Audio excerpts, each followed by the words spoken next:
Hi, I'm Kelly Schottle, principal of Sunnycrest. Something we've learned over the past couple years since return from the pandemic and COVID is that PBIS has really been integral to building our student culture and adult culture. So at our school, we do PBIS, but we embed it into a lot of things. So with staff, we embed PBIS strategies into our teaching strategies and talk about how it fits your instructional lesson planning for the classroom. Also sell that none of these things are separate. These are all things you build into your daily lesson plan. We worked with our students to come up with the building norms and what they look like in different areas of the building, translated those into different languages. This year we'll probably go and revisit those again and see if they need to be updated with our students. Every morning students can earn proud tickets and they can turn them in, or they can have their teacher turn them in, and we do drawings during announcements and they get to choose from the prize box. Their name gets announced and everything with students, and they seem to really love it. So yeah, we're gonna keep going with that. So when we were coming back from the pandemic, our Gecko assemblies were kind of put on hold for a while, but we really kicked them off this last year. We have our Gecko roll drawing, so you kind of see this box here. It's filled with Gecko rolls, which are little papers that students get for doing the right, for making a good choice, and we give them out to anyone and everyone, as many as we possibly can. Hi, I'm Lynn Herrick. I'm proud principal of the Truman campus, and some leadership moves that I have made to support PBIS on my campus include focusing on positive recognition for scholars. So at Career Academy and Open Doors, we do that through positive assemblies where we call out and recognize students. We had a big attendance incentive last school year where students wrote individualized goals, and those who met those goals got to go to Leavenworth for an incentive field trip, which was really exciting. At Internet Academy, we also have monthly positive assemblies. They're led by our leadership students. They're held on Zoom, and they get to recognize students who have shown the quality of the month, such as commitment or honesty or respect. So those are just a few ways that I've led in the past for PBIS. Hi, I'm Sarah Jackson, principal at Sequoia Middle School. I wanted to share a little bit about how we revamped our PBIS store for scholars.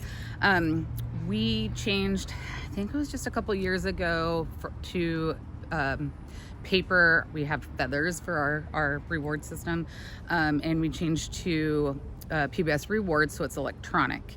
And since doing that, we are able to track our data on how we're handing out our rewards and who's receiving rewards, what teachers are handing out rewards. And what we have noticed is the equity around handing out rewards. All of our scholar subgroups have been equally being rewarded feathers. And so that's a real positive and a celebration at Sequoia. We revamped the store along with that system, and the way we did that was we used some of our PBIS budget and we funded classroom stores. We were able to buy some things for each teacher in their classroom to have a store.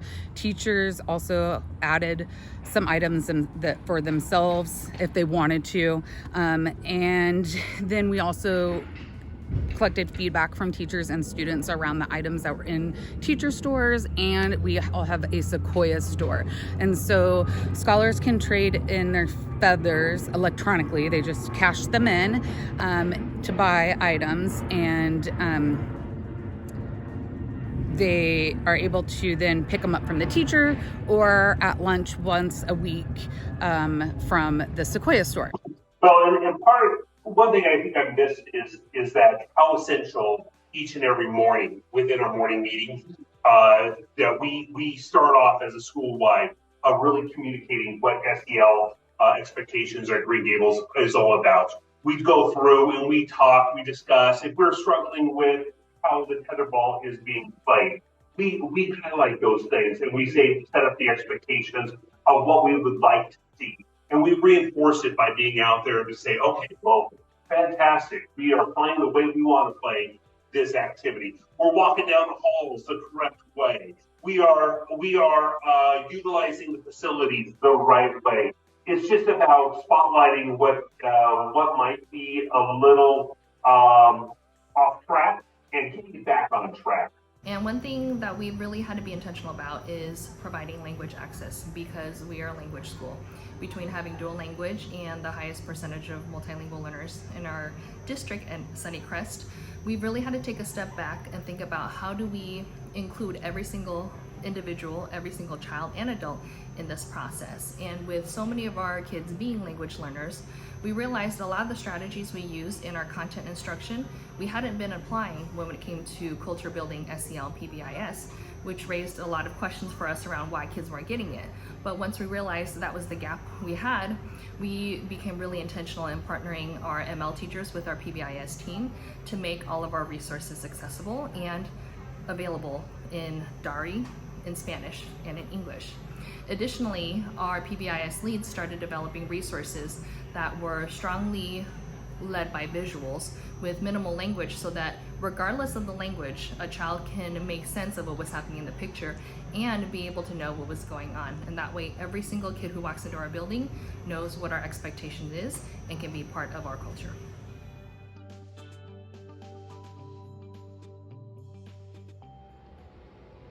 The biggest impact I've seen at Adelaide around social emotional learning and PBIS is just that strong relationships form a strong team. So when you have everyone on board, good staff to student relationships, good admin to teacher relationships, all of that works together and forms a strong team. Well, I think the first step we did was really coming into consensus with our staff within Goal 2. What are signature strategies that we were going to be focusing in on and really own within our school? And not just put it on paper, but truly own that. And I think the one thing that we really focused in on is a sense of belonging. I belong here. And behind me is a picture of every child in our school, every staff member in our school, that the school is owned by everyone, and this belongs to everyone.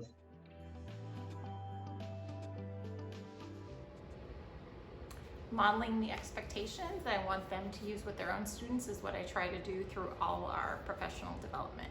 So I'm always trying to be very well planned, not rushing, always greeting staff by name, always greeting students by name, coming up and down the hallway, bringing people together to help make any big decisions, all the stakeholders. And then really taking the time to listen to people and so that they feel seen and heard. Our presence, our administrative presence, our leadership team presence on those key pieces. When students arrive, when students exit, throughout the day, we do get into the buildings, in the classrooms quite frequently. So we struggled a little bit at first with PBIS buy-in from staff because they saw it as something separate that you did, or that it wasn't something you had to intentionally teach. But as we modeled it more with how it looks in your instructional practice or your daily lesson plans, of you're not just telling students how the assignment should look, but how also the behaviors that go with the assignment should look. It's pre-teaching. Once we got that became normed, and they saw how that positively impacted students, we've had much more buy-in, like exponential buy-in. We initially had some challenges with our tech discipline plan, getting consensus among the staff about what was important to them and having ownership and buy-in of that site discipline plan. And it really took us just stepping back and listening to our staff and hearing them say what was important to them, what they needed, and really the checklist. At first we were, oh my gosh, this is a lot. But once we went through it, we looked at it, we realized every piece of it was important, and our staff had the buy-in. And now we have, I feel like, a really good site discipline plan that everybody owns and everybody has involvement. We had students in the advisory lessons that would do a survey. From that survey, we noticed that we only had about 20%, maybe 30% of our scholars that were actually completing it. So we figured that we needed to come up with a different plan. This is one of our barriers that would actually speak to our scholars' voice and more of our scholars' voice. So we partnered with our ASB team, and from that we had our clubs each send representatives, and we did a scholar lunch. where we had our PBIS team do a questionnaire with the students where we were listening to student voice, what are the barriers that are occurring in our school for participation, how to make sure that we're building the culture in our school, to make sure that we were using the student voice to ensure that our PBIS was meeting and bridging those gaps. Followed by our next steps was to take that information to our staff to determine or help determine with the Scholar Voice what our next steps as a staff was or would be. And then moving forward, and after listening really carefully to my site equity and leadership team, we're going to be adjusting our PBIS work and call it School Culture Leadership Team. So it will take a more global view on how we host school-wide events where everyone is included and feels like they want to be there. So we might adjust a little bit how we do positive recognition and have opportunities for scholar voice, like open mic and things like that. To hold staff accountable for doing the morning meetings and social emotional learning, my AP and I do walkthroughs every morning right after morning assembly. So we go into every single classroom. Sometimes we join in depending on what the class is doing for a brief time, and we walk through the whole school. It's on my calendar every day as a safety walk, but really it's that check-in with all students before the day starts. The other side of the thing is how our staff has really come together and really extinguishing the discipline and punishment aspect of poor choices to come into a growth mindset of the poor choices. Kids, we all make mistakes, right? And how do we respond to our kids' make mistakes so that they choose not to make the same mistake in the future? And our kids' desire to please the staff and also see the growth that they are making each and every day. And as a staff, we have to be able to accept 2 steps forward and 1 step back. And when they do take a step back, how are we going to respond? Do we respond emotionally on that? Or do we really come in and make that a teachable moment? And that is essential for our success and the dedicated kids to be able to risk making changes in their behaviors.